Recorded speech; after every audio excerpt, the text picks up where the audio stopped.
Hello, it's Icy. I am back with more of Torment, Tides of Numenera. Oh, I see. They're the airship. I see. They are cool. Driftwood suspension platform. Can I talk to you? Not taken to the air tonight? Ah, yeah, it's a bad night for it. Okay. Is it? Alright, well, I guess we'll keep walking this way. Master Renio. Okay. Master Renio. This airship master is keeping a nervous eye on his vessel. The short, wiry man dressed in travel-stained but well-kept clothing is chewing on his impeccably groomed moustache in frustration. As you approach, he turns away from his vessel. Welcome to Master Renio's aerophile adventures. I'm afraid that will not be departing anytime soon. Nonsense. Theft! He says the word carefully as if holding it at bay. I have always taken the bestest pains to see the best in other people, he confides, swallowing hard. That was before that glowing straw-haired idiot stole the coronet, my prize airship. Shakes his head, genuinely distraught. Till that thief is caught, my ship remains in dock, safely shuttered and chained. Tell me how your ship was stolen? Of course, he says, looking grateful that you've taken an interest in his plight. I asked to borrow my airship at first, as if you want. I refused, of course, lightly as possible. Shakes his head slowly, sorrow stealing into his face. I only looked away for a moment to sign some paperwork. When I turned back, he was already in the air, waving from the railing. I'll help you find him. Oh, gold tide. That would be a great relief, he said, sighing. If we do stumble over him, bring him to me, and we'll look the thief in the eye, ask him why he did this to me. In the meantime, what could Master Renio's aerophile adventures do for you? What did he look like? The shorter fellow with blonde hair and a thin build. He was also glowing. I should have known he was planning. Oh, I've seen his type before. Reckless, thrill-seekers. I've never understood them. Have you seen a beautiful woman with purple hair? Purple, you say? Cannot say I have. I've also been preoccupied of late, as you might imagine. My apologies. Tell me about yourself. Tiny smile creases his face. I am the proprietor of this business and ship's captain. In happier times, I ran a fleet of vessels to various ports of call. He shrugs. These are not happier times, and my fleet has been reduced. Now I have but a single vessel. Such is life. You build for your family, and the vicissitudes of fate drive your plans into the rocks. But my struggling enterprise is the least of the gifts I hope to bequeath to my heirs. I try to teach them dedication, endurance, fairness in all dealings. What good would it do them to see me unfairly take an unfair advantage? I would rather be ruined than teach them that falsity is the route to success. He laughs softly. My apologies. There's been much on my mind of late. You did not ask about my philosophy. Where do you travel? Once I flew as far as Argukala, soaring above the Arven Wood and the unmeasured depths of Ornu Lake, above the lava fields of Ossagarfen and to the plains beyond. I flew south over the ruins of Dabat homelands, east to the oasis of Mirajogs. He gestures at his single vessel. Now I fly solely to the Valley of the Dead Heroes, conveying mourners and memorialists to the unchanging tombs. Of course, I'm not flying anywhere at the moment, not while the thief who stole my other airship walks free. Can you tell me about the caravanserai? Deep in history, my friend. You've come to the right man to ask it about. He adjusts his collar, stands taller. This was once a staging ground against our foes, the Turpart. Our ancestors could observe the approaching enemy from here and direct their forces to me. They say that the defense was commanded from up there. He points towards a rocky outcrop on the far side of the plateau. Now, instead of a place of war, it serves as a place of commerce, built for the good of all, both ourselves and our foreign guests. Sage's Cliff sits atop a great hoard of Numenera and does a thriving business in the stuff. We import food, spices, textiles, and visitors from far-off lands. They arrive from Argukala, Astaria, and Hayrest, among the many, many others. My friend, this is a focal point of commerce in the Sage's protectorate. and I play a small but proud part. Farewell. Let us continue to explore, but not that way, and not that way. We shall go this way. And presumably this is another dead end. Yes, maybe. There's something to look at there. Nope. Not. Let us go this way. And up here? Ooh! The craft is capable of carrying one person to at most. The interior is richly appointed with satin pillows. The air feels cooler inside. Punjaggio del Torboso. The scrawny old man practically rattled inside dull and dented armor that was clearly made for something bigger than him. Nonetheless, his eyes burn with a bottomless smile, as fierce as his genuine flashes beneath its greying thicket of beard. Another night, he bellows, clapping your shoulder with his gauntleted hands. You barely keep your feet. The man is stronger than he looks. Another hero in search of great adventure. You stand before the wandering knight, Quingiano del Toboso. What brings you to the summit of Mount Ithidor? Call this Mount Ithidor. It's a city, not a mountain. A city, he says, his sweat-beaded brow drawing together. Your senses must have deserted you in the ascent. The heat baked you in your armor. He lays a gentle hand on your shoulder, turning you to the horizon. Do not allow delirium to blind you to your accomplishments. Good night. You have scaled the very heights of Mount Truth of the world peace. Adventure lies in every shadow below us. Every sparkle of light is a quest ready for the taking. What's bringing you up here? Do know, he says. I'm not quite sure. My memory's not what it was. I recall kneeling before my family's armor in the state some time ago. He blinks slowly. Perhaps I was weeping? He smashes it gauntlet against his chest, leaving a sizable dent. I can't recall, and it doesn't matter. Well then I heard a thunderous roar, beheld a great beast in the sky. I donned my armor and gave chase. Armor looks slightly used. Yes, he says hardly. It has seen songs. My ancestor forged it in the Silver Cloud Mountains for her battle against Xerocrat wolves. This was the wound that killed her. He taps a much-mended spot on the chest plate. In fact, many of my ancestors died in this armor. It served them well. What kind of beast was it? It defied description, he declares, and so I shall describe to defy impossibility itself. 13 legs, 6 jaws, 1,000 eyes aglitter with malice and flame, scales the color of clouds. Oh, alright, go on.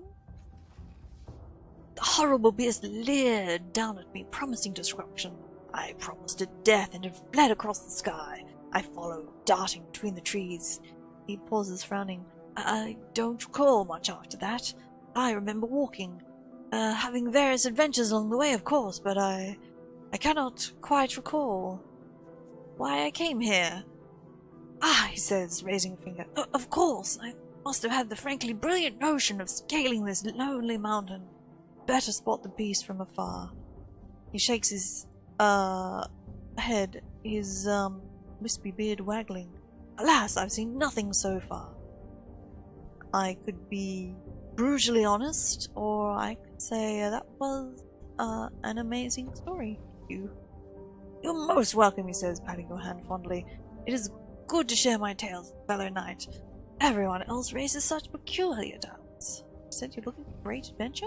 Yes, but I feel I must be plain, he says, plucking his beard. Too many people have mistaken me for a common mercenary. I'm not interested in tangling myself in local quarrels. I would not hunt a beast that cannot hunt me in return. And if I am to fight, it must be against such a foe of wickedness that the stars themselves would wink out rather than shine upon a world that could harm such malevolent creatures. Actually, I can't think of any enemies worthy of you. Perhaps I will find one later. Oh, he says, falling. Perhaps we will think of one later. Jinx, I may know of a worthy enemy that's worthy of you? No. Okay, let's talk about something else. Farewell. Okay, right. Okay, let's talk to the labourer. Can we borrow... No, your chopper. We cannot. Okay, perhaps we get it later? Okay, so obviously we get something later to talk about. What about down this side? Nope, we talked to Sylph and we can't get down there. Okay, we are very cross that she charged us 20 each when I'm pretty sure the other guys were charging 40 total.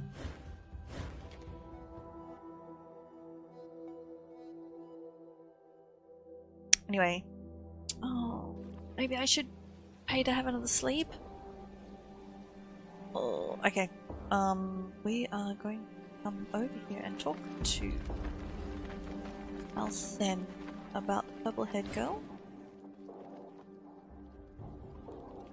Oh, no, that's Alcen. No, I don't want her. I actually want to talk to Zangolin. More questions about the people. Oh, have you... Oh! I heard of Eileen who knows. They say she knows everything, but that's a lie. She doesn't know how to dress herself, that's for certain. I've offered to help her, but she won't come to my shop. Says I'm too expensive. Alcen.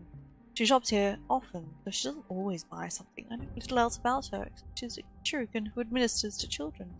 I don't think that's all she does. Sometimes I see her speak to strangers from elsewhere in the city. Married couples, usually. Very often. The council clerk is the fellow with his hands everywhere, and I mean that quite literally. Takes care of the council documents, has papers from stored from 100 places all over town. Oh, no, not farewell. Apparently, I need to sell some things. Okay. It's just an oddity, so I believe that means I can just sell it. Right. Good. Wow, that's actually worth a lot.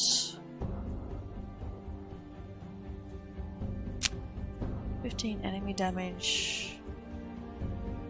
All characters versus 10 total for the other one. Or do I want the cash? Cash. I do kind of want the cash, but I'm guessing I can sell it later. Alright, let's go and deal with the sphere, shall we? Go inside. See if this works this time.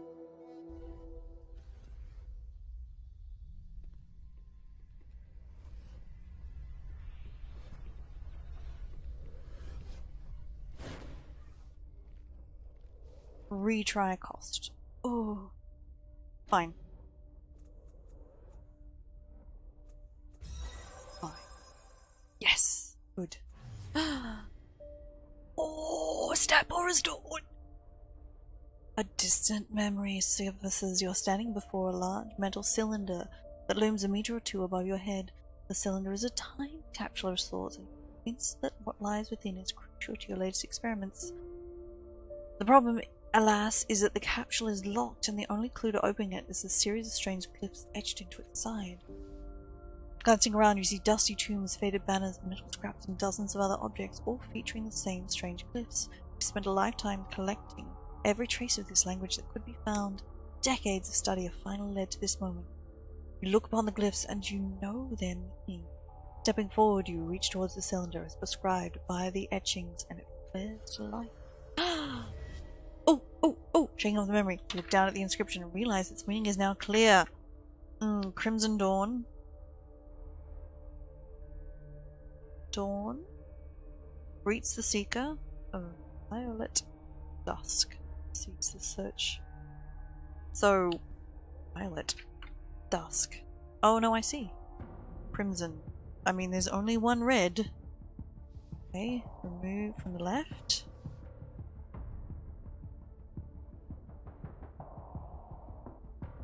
I just put it back in on the left. Leave the device alone. Nope, that didn't work.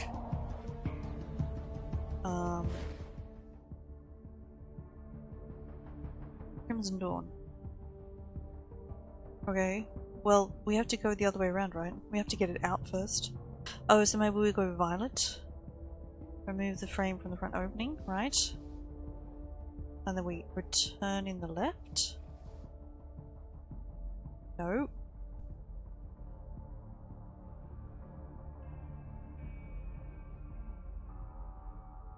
Oh, hang on. So no, we pull it out from the left.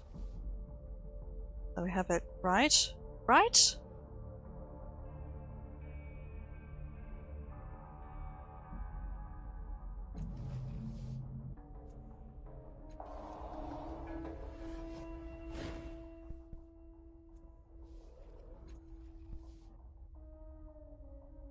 Crimson dawn greets the seeker. The violet dusk sees the search in. Maybe I need one of the other ones. We have bright orange, blazing orange. No. Okay, so I mean the violet dusk. So basically, you have to pull it out, right?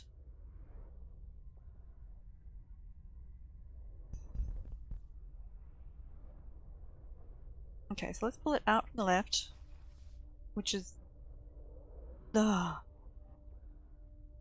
Okay.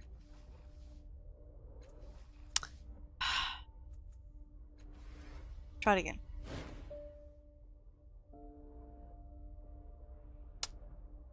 Okay, so we pull it out as violet, right?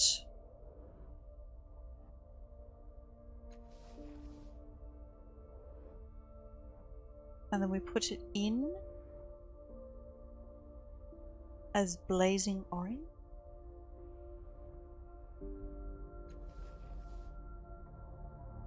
And then we pull it out as violet again.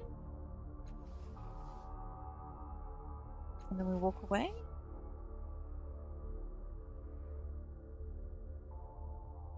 As you step away. Oh, well that's interesting. That's slightly different. As you step away from the vice, the sphere disappears, immediately reappearing within the frame.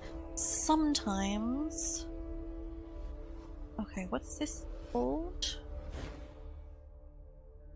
Wireframe pyramid. Sometimes it returns to the silver, I noticed. If I have a phone, I do. Let's look it up. I don't care. I spent my points. I spent gold on this.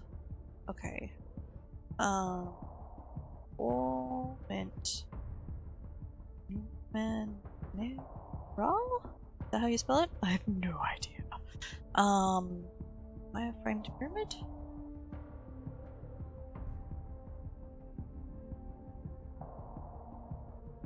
Okay, let's see what we get. Ah, how to solve the pyramid puzzle. Yes, please.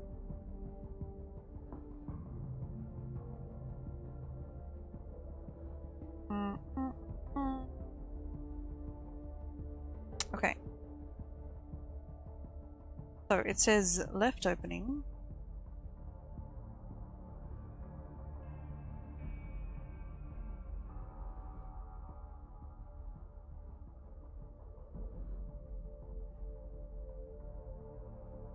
Ooh, okay. Yes, we do want to do this.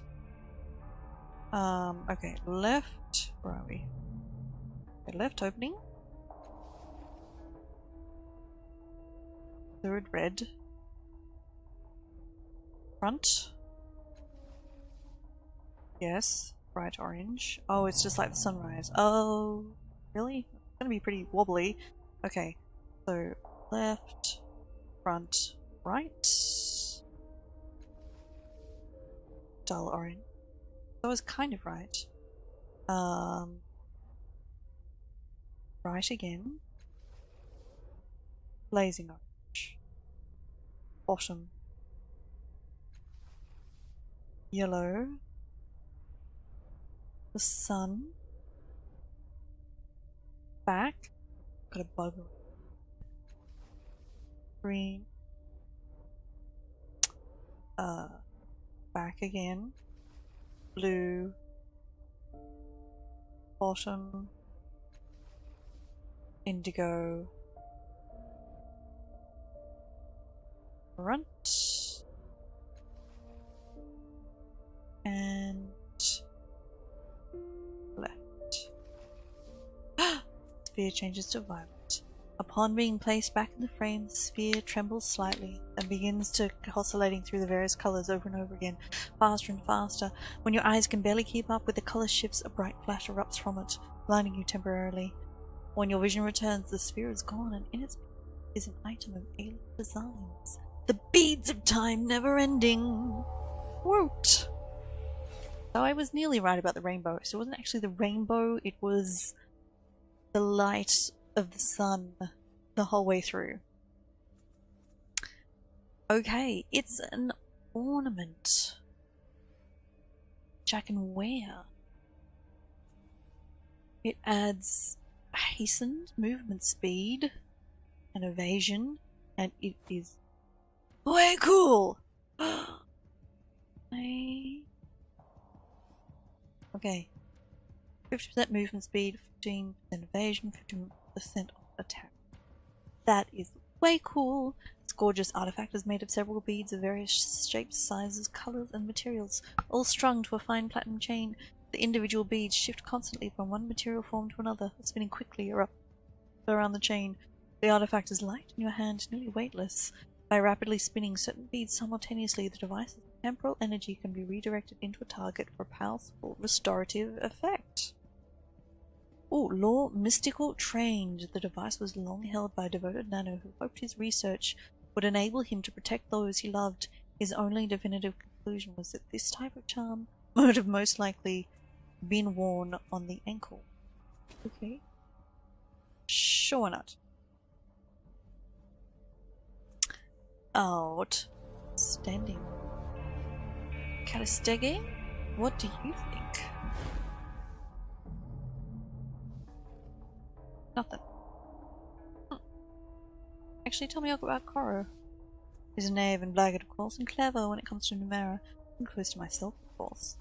Where we are right now, he's tried to kill us, hasn't he? He's a dangerous fool, and we're well rid of him. Let's get out of here. Let's go now. A small bug flying around me. I think that we will. Oh, actually, can I? Yeah, talk to this person. Aratha Bren. I just want to see if he's seen the lady with purple hair. Nope. You have no further information. Oh, what about this guy? Oh, he's probably seen her. Maybe. Go talk to the council clerk.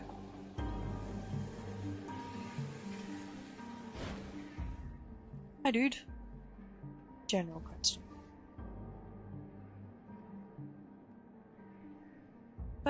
Oh, I'd like to talk about paperwork. No. Okay, fine. Continue. Alright. I think now there's nothing else on this map, is there? Nope. We're just gonna go back to the circus mine. Because I am actually quite certain that I missed something in the circus minor when I was exploring around. I think there was something I missed, so we'll go back and have another little look.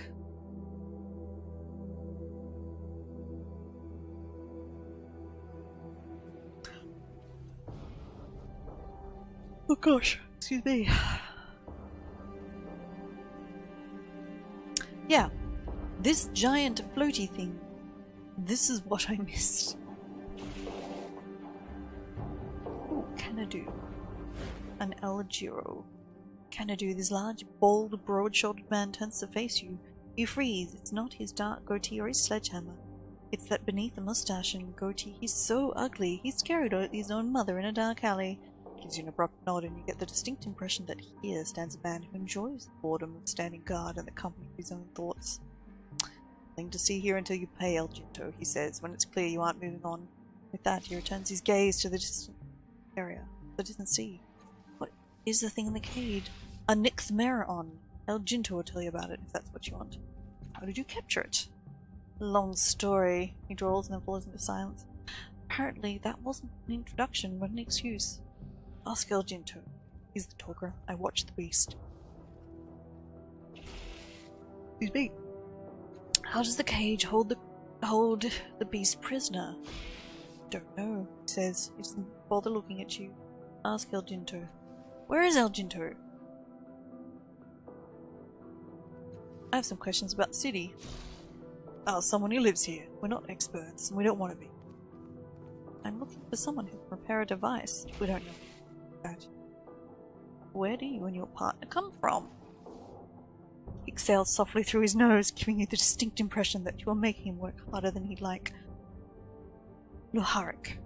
A city in the beyond, packed with blood-mad priests, giant razor cats, and dirt. Drit. Lots of drit. I don't miss it, but El Ginto does. If you want stories, he's the one to ask. Okay. Let's talk to El Ginto. In front of you is a weary traveller whose grim visage is mostly obscured by a pointy hat.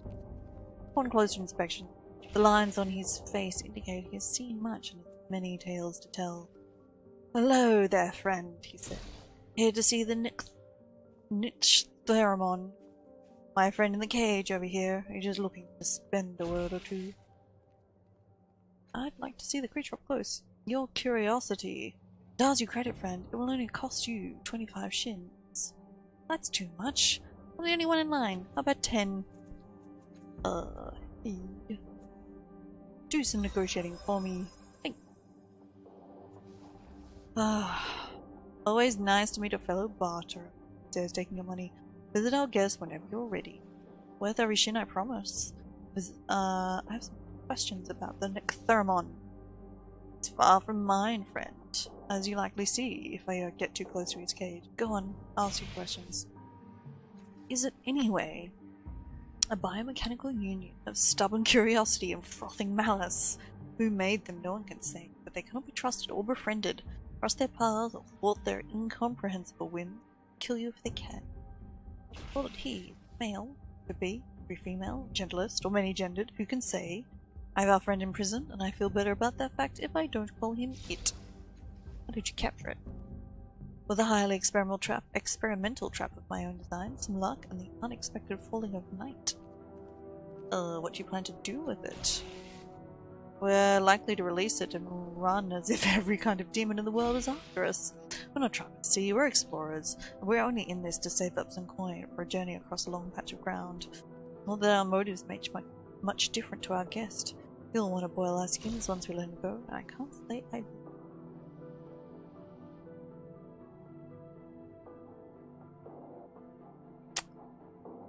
Did we meet somebody who needed someone like? I want to ask you about your past. Do you have any interesting stories? Interesting? Well, I'll let you be the arbiter of that, friend. What would you like to hear about? Tell me about Lotharic. Ah, he says with a gentle smile, my former and future home. Kanadu and I were born in the grey outskirts of the city. I'd like to say we were childhood friends, but we weren't. We simply came to know each other through what we lost. The priests of the million gods of Lotharic wandered in the streets seeking sacrifices, you see, and opposing them is the sin. In our first 10 years, they claimed our parents, then our friends, and then one day, a pock-marked priest came for me. It hauled me up the glass-paved streets, and I wept and screamed, but the faithful and the fearful turned away. I'd almost lost hope when I heard the hammer scraping upon the glass. Charged Kanadu, bearing his father's sledgehammer. With a shout, he dashed the priest's brains from his skull, and we ran. Shut his eyes, smiling. We've been running ever since, but we will return one day, I think, armed for the occasion. What happened after you escaped? Years of struggle, he says, his expression darkening. Years without measure. After Lotharic, we lived from meal to meal, eating only what we could steal. Kanadu grew into his strength, and I grew, but less obviously. I began studying, you see. I read ancient texts about my lost home and the sickness that possesses it to this day. I thought about how I could cure it.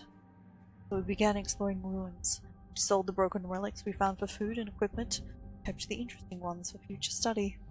To tell you all of the adventures we had in those days would be almost as many years as I've been alive, if not more. But that doesn't make sense to you, then you have not travelled into the far depths of the beyond. Some of the ruins there lie outside time. So he swallows and claims the thread of his thoughts. We searched countless places for the components I needed for my trap. Yes, the one our guest is contained in, and we headed east into the Clock of Kala. Okay, it's the Clock of Kala. A ring of mountains between here and the beyond, he says. A land of glorious and lethal wonders. He sighs happily. I'm looking forward to going through it again. We easily spent a decade searching the base of the peaks for the final parts of the trap, he said. Last, we'd heard a rumor. A horde of ghosts occasionally stampeded through the lands of Augur Kala, bearing relics and smearing reality in their wake. This last detail was what interested me, he says, raising a finger. I created a device, a bell of sorts, that would attract the ghost's attention. And when they came, there stood Xanadu, hammer ready. The bell drew them, you see, but it also made them more real. Xanadu waded into the ghost, striking them down. The rest fled, but we'd found the materials I needed for the trap. The trap I'll use to capture a god. A wide smile spreads over his face. Beneath Lahoric lies a mad being who demands the sacrifice of mothers, fathers, and children. Once we free our guest here and we return home with this trap, we'll use it to kidnap a god. Or die trying. Takes a deep breath and adds, Thank you for taking an interest in an old man's stories. Most people want to just stare at the beast. I'm looking for someone who can repair something mechanical. Must be in desperate shape if you're patrolling the circus, talking to strangers, he says. You have a piece of the device. Might be that I can offer my opinion. Ah, perception. The man's face carries the impenetrable nonchalance of a lifelong gambler, but even so, you spot a hint of curiosity, hunger even deep in his glittering eyes. Come look at the device. Xanadu would never forgive me if I left him alone. He says he might end up having to talk to someone. When that happens, he's in a mood for days. I take it means you don't have it on you. Could I have picked it up? No. I'm sure I can't convince you. No chance. I'm needed here as sure as waterfalls and dust run. Don't have it on you? No. Can't help fix something I've never seen. Huh. Alright. I guess we'll look at it. The cage in which the creature floats is a simple frame that contains a shimmering, nearly transparent cylinder of energy. It emits a low hum, barely audible. It sets your teeth on edge. The container is a delicate filigree of ornate materials with no apparent controls. Surely they must be hidden somewhere in the traceries and protrusions of the wirework. You approach the cage cautiously. The monster within looks like a fungal blob, mated with muscular ichthyod. Its multiple tentacles terminating in syringes, needles, and injectors. This mass sits atop and is integrated with a floating orb of some type. It seems to be both mechanical and biological, with one system flowing smoothly into the next. A creature from some mad nightmare. The energy field darkens protectively and automatically as the creature throws itself at the walls, thrashing and striking mindlessly with its needle-tipped tentacles. The darkening is almost strobe-like effect. Even as you watch, one of the tentacles coils back and blasts a furious plasma at the walls of the cage. Each hold, the shields dim to prevent radiation escaping. The cage appears to be a mixture of synth-spun strong glass and lightweight metal intricately embroidered to create mind-warping patterns, evocative and strange. Energy shifts and flickers among the crevices and somehow being shaped by the form of the materials. Your closer examination reveals a small panel worked cunningly into the frame of the cage. Some of the filigrees here are worn and smooth, as if slowly eroded by friction. Perhaps these are the controls.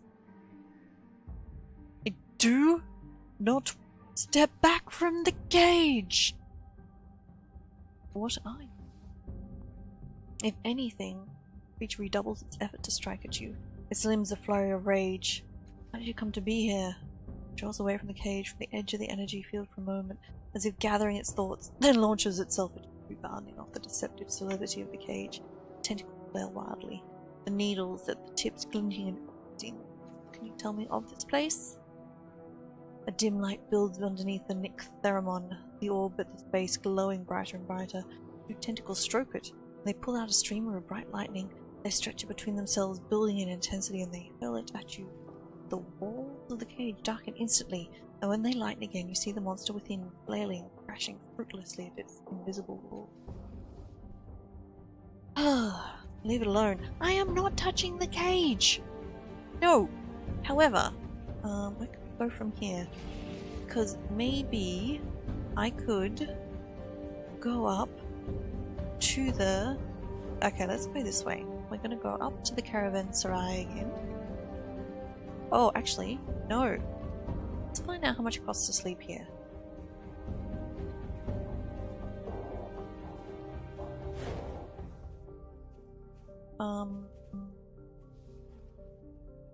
I'd like to sleep here. Fine. Did it cost 40? I don't know. How much did it cost? I think it cost 40 total.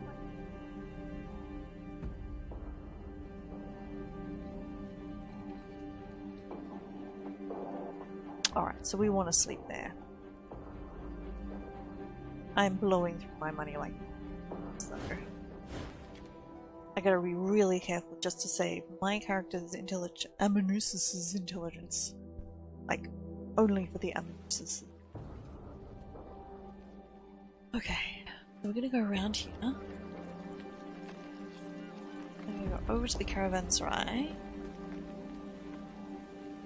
The only other exit, isn't it? I mean, we can go down to the underbelly. Yep, up to the caravanserai. Oh, no, I don't want to speak to you. Leave me alone. Good. We're gonna go talk to our mate, who's looking for a monster to slay. I don't know if this is gonna work. Oh, unless it's a machine intelligence. I mean, does it count? No, it doesn't. Okay.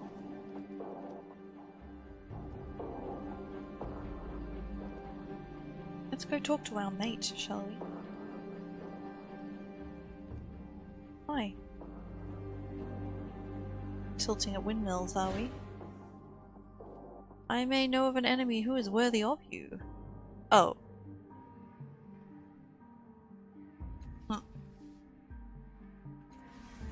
Okay. I don't know then. Alright. Well, that's fine. Because we're gonna come from here. We're gonna go down to... thought I could get to the cliffs from here. Can I not get to the cliffs? Yes I can. Oh! To the Cave of Last Words? What? I mean, okay. Alright, so we come down here. Ooh. She was interesting. Yes, she was. Oh, I see. Tattoo is different. So while she is a cast-off, she is a cast-off of somebody else. With a different tattoo. How interesting. The changing god is not alone in his changingness. Oh, how interesting. Fins and...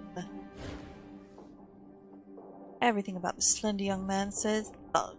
From his scar-slashed eyebrows to the calloused hands hovering over his hip where a dagger would hang. But he doesn't have one. Instead, flour cakes his hand and a single apron string hangs from his pocket. He is, apparently, a baker. Stand still, you shine, he says as he peers over your shoulder. Follow his gaze to an armored soldier who's loitering in public squares. That levy's been following me for days. Can't even stop for a piss without checking my side by side. Sure he's following me? Put it like this, he says. his lips. I know when I'm being followed. I have seen him on my track from dawn to dark for 3 days, and I ain't done nothing wrong. It's worse than that, he says with his hand. That's my levy. Why is it worse that your levy is following you? Have a levy on your track is bad enough, right? But if it was made from a mirror of your life, he knows where you bed down, maybe. What you're thinking. Friends, rub his eyes. That's worse. That's much worse. Look, he won't leave me alone, alright? I gave a year of my life to make him, and I thought that was that.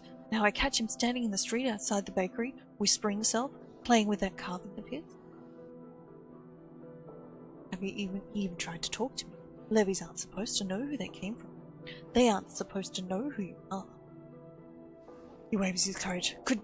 Could you talk to him? Find out what he wants. Alright, I will. He's the only level in this district, so you can't miss him. Plus he ain't smiling like all the others, and he's holding some charred wooden thing in his hand. You, need anything else? I don't understand why you think your levy wants to murder you. Look, he began, struggling to frame his exclamation.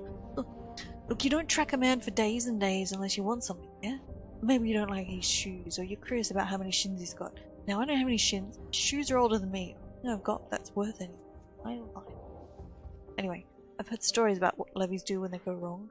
They get obsessed with the person who gave them life. And if they ever meet, it don't end well for them. What is normal? There. Raises his hands to his mouth as if he's trying to contain his response before it lets him escape.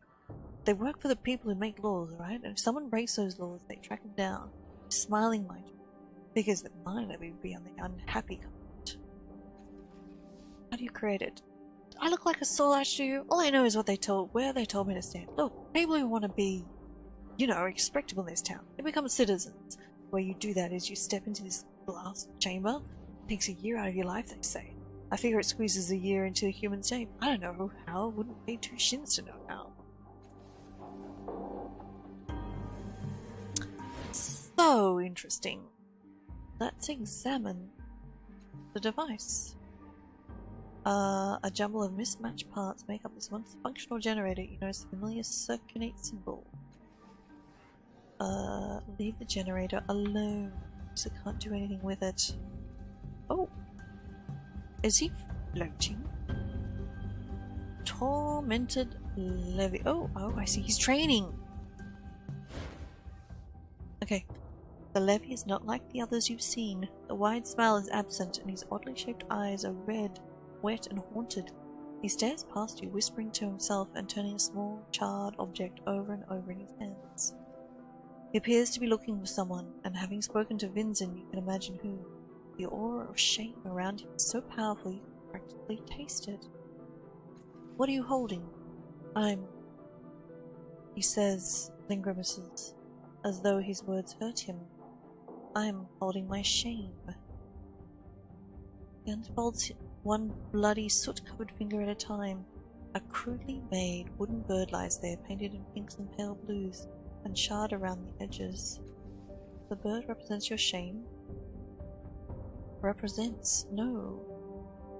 No, this is my shame, and I am holding it, he swallows. I can't put it down.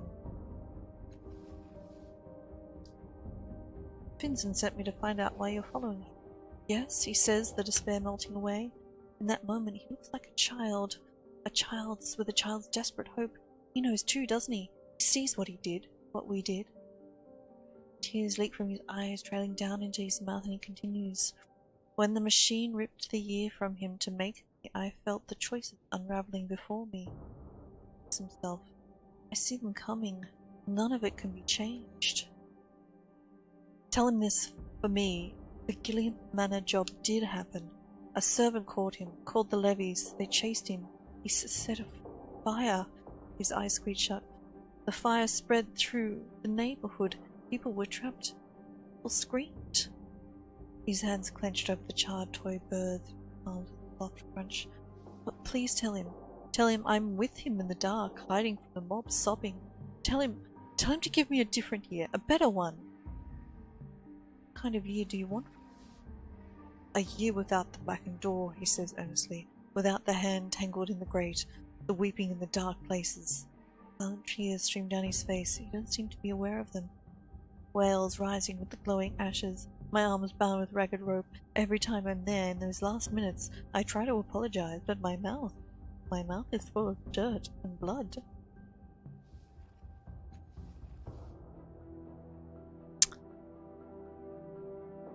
I'll talk to Finson.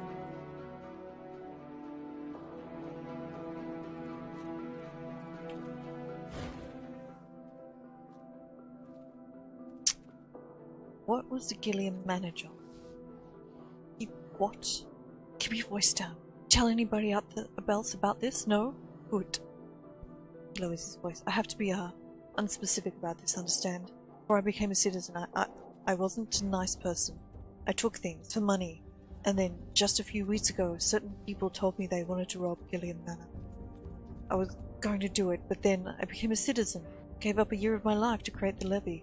That levy! Something changed, he said, frowning. All of a sudden, I couldn't get the dangers out of my head. How thick the levy patrols were like, or how the captain herself was looking into one of my older adventures. Plays with the staple strings hanging from my pocket. So I cancelled the job and started working at my aunt's bakery. Never did the Gilliam job. That's the truth. The levy is seeing what would have happened if he did the job. He wants another year from me. Oh, I get it, he said, rolling his eyes. It's a shakedown. Give me a year, I'll tell them what you did. I ain't done nothing. I never killed anyone, and I don't owe him nothing. I can't keep handing out years like they're free. Based on what he said, it sounds like becoming a citizen saved your life. And that was my decision, not his. Bro, I go up to Government Square and tell Captain of the Levies what he's up to. If I had any way of explaining it.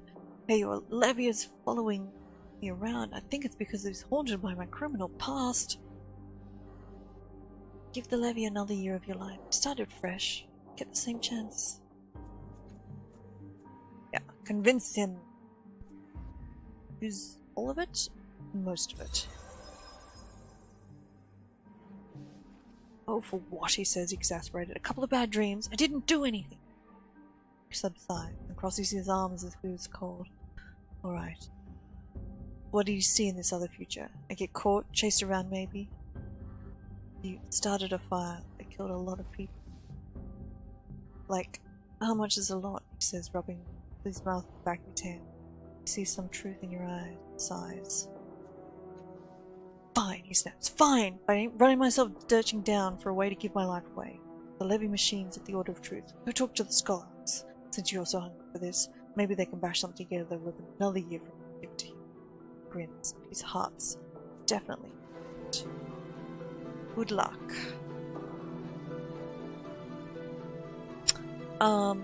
Yes, actually, I would like to finish this quest now, because this looks really interesting. Is there a fast travel option? We don't know. Map. Map. Map. Map.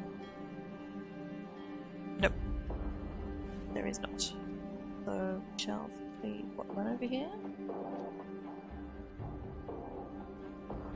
And let us wend our way over and over and off to the scholars. Let's go talk to Mim. Mim, who might be impressed about getting the ornament.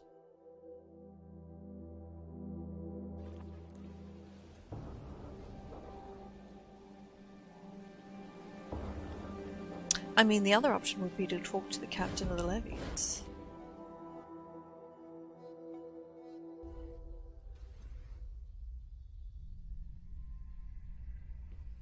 Our other option might be to talk to the captain of the levies. Let's do that. She seemed like she was concerned that the levies smile, that they were faking it.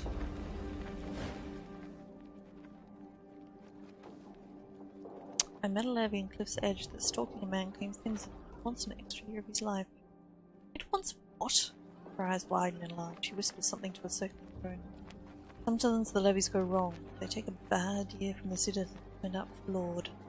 We never let them live when they get like that. You've seen the little talismans they carry, the symbol of the year that made them. The year is bad enough, they become that talisman-shaped flesh. Monsters that hide in the city and try to bring about the horrors that would have been.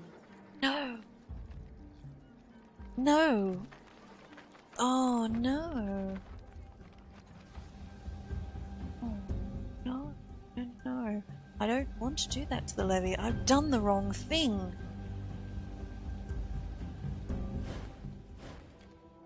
I've done the wrong thing.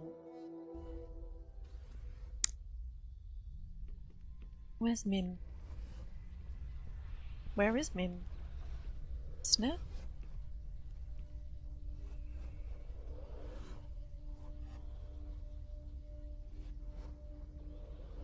Oh, Mary. Nope. I have no other options because apparently I'm not here anymore. Oh! Let's retry. The Amethneus. Do it. Continue. Yes. The memory opens like a gaping mouth and closes around you. Hot wind pulls at your robes. Jagged grit claws your eyes. Squinting through the storm, you see the machine, half buried in the sand. Cautiously, you wedge open a panel. Inside is a sphere, sparkling like a jewel. Softer. Life drains from you into the sphere like blood from a wound. The machine is stealing your life. Growling, you return the favor, ripping the sphere from the machine, guarding cold eyes. The memory releases you abruptly, leaving you panting in front of the machine. It is not the monstrosity your predecessor discovered in the Arco-Palacian ruins. You know, however, that the orb is sealed somewhere inside the device. Okay, machinery lore. Yeah. Oh, how about you? How are you gonna go? Get up to 90? Sure, it's been. Okay, good.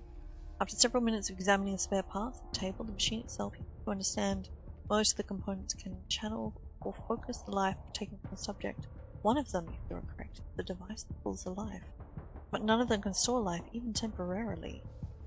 Furthermore, there are no duplicate components. You will only have one shot at building the device Spinner's Levy needs.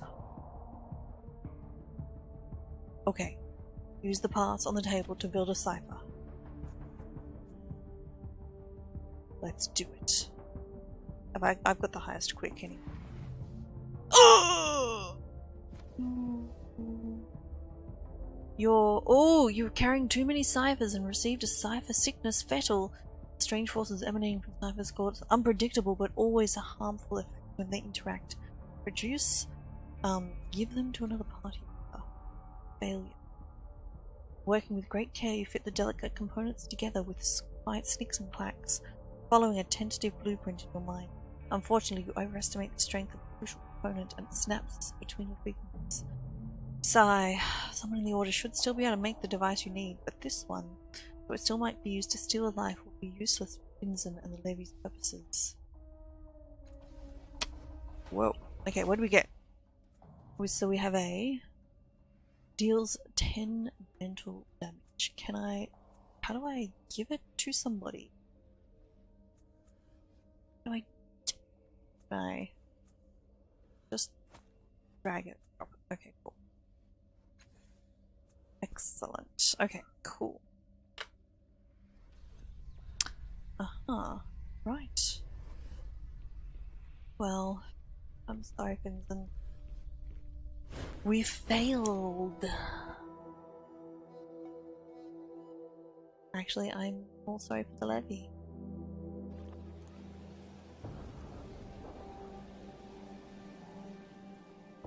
Go. Again.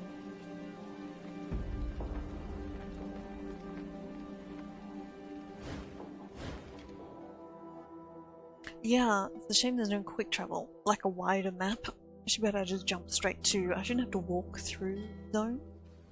Surely I should just be able to walk just through. Also leveled up.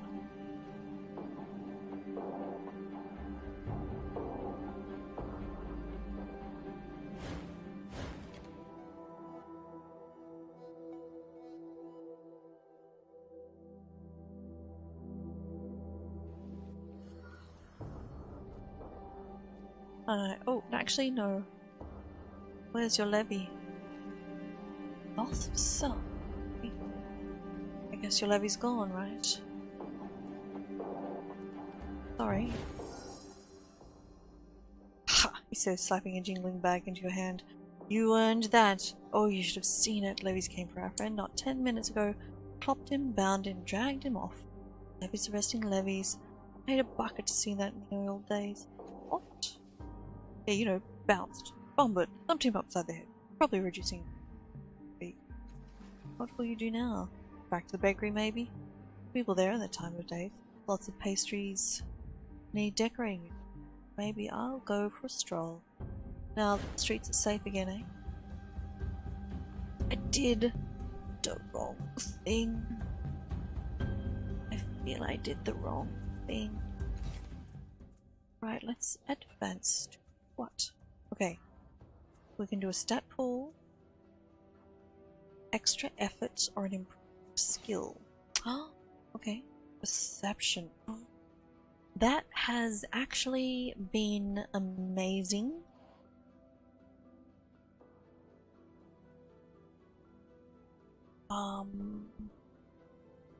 But I actually think maybe quick fingers?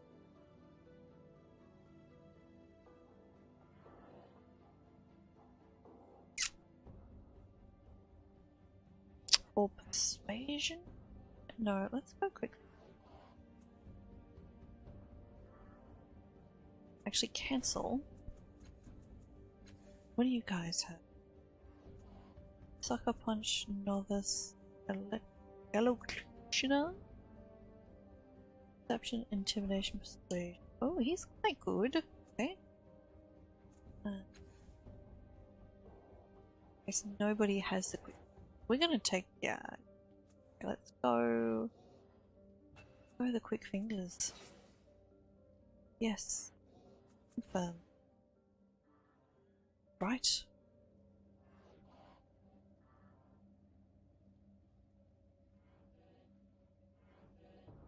Yep, sounds good.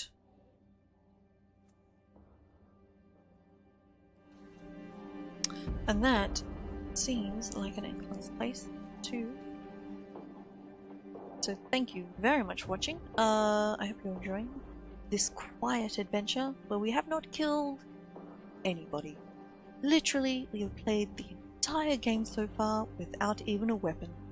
And isn't that fantastic? Let me know what you think in the comments below. Give us a thumbs up if you like this video, and I will see you next time. Thanks for watching. Bye.